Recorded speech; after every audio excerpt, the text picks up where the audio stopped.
حاتم تائی نے کہا تھا کہ میں نے 4 علم اختیار کیے۔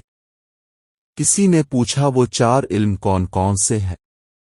حاتم تائی نے جواب دیا، پہلا یہ کہ میں نے سمجھ لیا کہ جو رزق میری قسمت میں لکھا ہے وہ نہ تو زیادہ ہو سکتا ہے اور نہ ہی کم، اس لیے میں زیادہ کی طلب سے مطمئن ہو گیا۔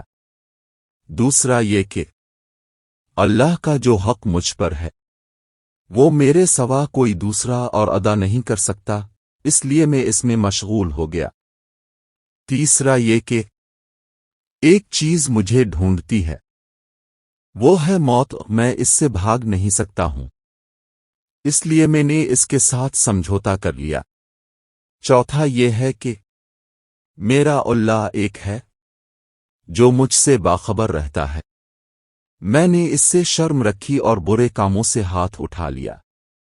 یہ 4 علم زندگی کے لیے اصول اور ایسی مشل راہ ہے کہ جس نے انہیں اپنا لیا زندگی اس کے لیے اتنی آسان اور مطمئن ہو گئی، شاید دنیا میں کسی اور کی نہ ہو۔